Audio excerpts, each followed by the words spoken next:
সহজে পাওয়া জিনিসে মানুষের আগ্রহ কম থাকে, আর তাই নিজেকে কখনো কারো কাছে সহজলভ্য করবেন না। তো ওয়েলকাম টু অ্যানাদার ভিডিও। কেমন আছেন সবাই? আশা করছি ভালো আছেন। আমিও ভালো আছি। নিত্যদিনের মতো আমি চলে আসলাম আপনাদের সাথে আড্ডা দিতে। কর্তামশাই নিয়ে এসেছে বাজার। এখানে শুকনা বাজার আছে, নিয়ে এসেছে ধূপকাঠি, তারপরে কয়েল, তারপরে বিরিয়ানি মশলা। এগুলো একে একে গুছিয়ে নিব। হলুদের গুঁড়া, তারপরে কিছু চাল নিয়ে এসেছে, নাকি পিঠা খাবে তাই। আরও এনেছে মসুর ডাল, মুগ ডাল, পেঁয়াজ, আলু। তো একে একে সবকিছু গুছিয়ে নিব। এখানে দেখি এই পাশের প্যাকেটটায় ডিম নিয়ে এসেছে। মনে হচ্ছে দুই প্রকারের ডিম, মুরগির ডিম এবং হাঁসের ডিম। হাঁসের ডিম মূলত গরমের দিনে আমি আনতে নিষেধ করেছি, তাই অল্প করে নিয়ে এসেছে। এখন যেহেতু একটু ঠান্ডা ঠান্ডা পড়েছে, গরমের দিনে হাঁসের ডিম নিয়ে আসলে বেশিরভাগই পচা পাওয়া যায়।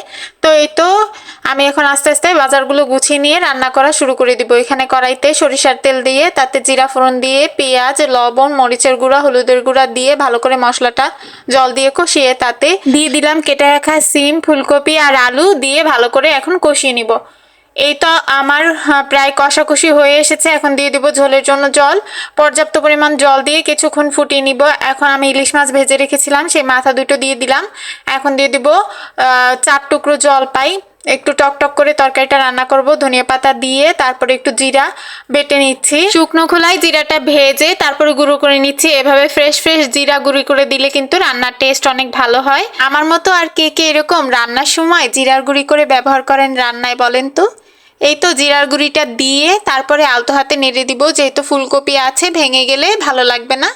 আস্তে হাতে করে একটু নেড়ে চেড়ে দিয়ে তারপরে মিশিয়ে নামিয়ে নিব। দুপুরবেলা গরম গরম ভাতে যদি এরকম একটা টক টক তরকারি থাকে তাহলে আর কি লাগে বলেন। তো এখন আমরা খাওয়া দাওয়া করে নিচ্ছি। এই দেখেন আমার মেয়ে ওর বাবাকে খাইয়ে দিচ্ছে। তারপরে একটু জিরিয়ে টিরিয়ে মেয়েকে ঘুম পাড়িয়ে সন্ধ্যার পরে এই যে থালা বাসনগুলো ধুয়ে নিচ্ছি। অনেকেরই একটা কমপ্লেন থাকে, বাসা বাড়িতে যারা থাকে তাদের নাকি কোনো কাজই থাকে না, আর যদি হেল্পিং হ্যান্ড থাকে তাহলে তো কথাই নেই।